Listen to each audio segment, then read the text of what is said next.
Hola, mi nombre es Jennifer López y estoy cursando el primer semestre en la Escuela Normal Profesor Carlos A. Carrillo en la licenciatura de primaria. En esta ocasión voy a hablarles sobre el tema del lenguaje y comunicación. Para comenzar, tendremos que saber qué es el lenguaje. El lenguaje es un sistema de signos que a través de ellos los individuos utilizan para poderse comunicar entre sí. Los símbolos pueden ser sonoros como el habla, corporales como las señas o gestos y gráficos como la escritura. Ahora que sabemos qué es el lenguaje, podremos pasar a la siguiente pregunta, la cual es ¿qué tipos de lenguaje hay? Empezaremos con el natural. El natural es aquel que todos hablamos ordinariamente.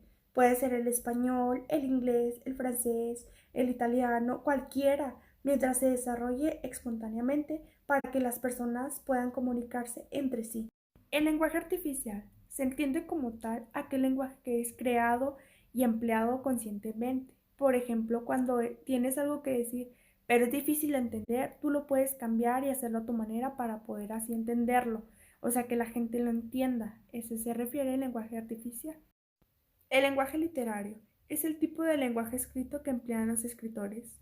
Por ejemplo, el autor del libro de 3 metros sobre el cielo, que nos plasmó una hermosa historia en unas hojas de papel que contienen un poco de su imaginación y creatividad. El lenguaje formal es utilizado para fines profesionales y académicos. Por ejemplo, cuando haces una exposición, tienes que hablar fuerte y claro y que las palabras se te entiendan bien y decirlas correctamente para así no tener pues ningún error y que se entienda mejor la información que estás dando. El lenguaje verbal se caracteriza por el uso de palabras cuando se interactúa con otra persona o personas. Puede ser hablada o escrita.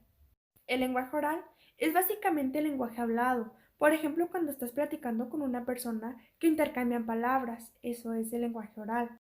En el lenguaje icónico se utilizan los símbolos básicos como lo son el vocabulario y la gramática. El lenguaje no verbal se lleva a cabo sin palabras, pero sí se toma en cuenta cómo miras o cómo actúas, cómo te sientas, cómo caminas, cómo haces los gestos. El lenguaje kinésico es un tipo de lenguaje no verbal que se expresa a través del cuerpo, por ejemplo, los gestos que haces con tu cara. El lenguaje facial es un lenguaje no verbal que aparece cuando los músculos de tu cara se mueven y te hacen hacer gestos, pero esos son involuntariamente. El lenguaje vernáculo se refiere al idioma nativo en el lugar en donde se habla. Por ejemplo, aquí en México hablamos latín. Y si tú vienes de Estados Unidos y no hablas latín, pues nadie te va a entender. El lenguaje egocéntrico se refiere a cuando tú estás hablando pero contigo mismo, que no dices la información que quieres dar a los demás, sino te lo guardas tú o lo hablas tú pero en bajito para que nadie te escuche. Por último tenemos el lenguaje social, que es cuando puedes establecer una conversación con cualquier persona aunque no la conozcas. Pasemos a la siguiente pregunta. ¿Qué es la comunicación? La comunicación es el acto voluntario de transmisión de información entre los seres vivos. Por ejemplo, las personas pues podemos hablar o interactuar con señas para podernos comunicar. Por ejemplo, los animales, los pajaritos pues cantan para poderse comunicar con otras especies de pajaritos.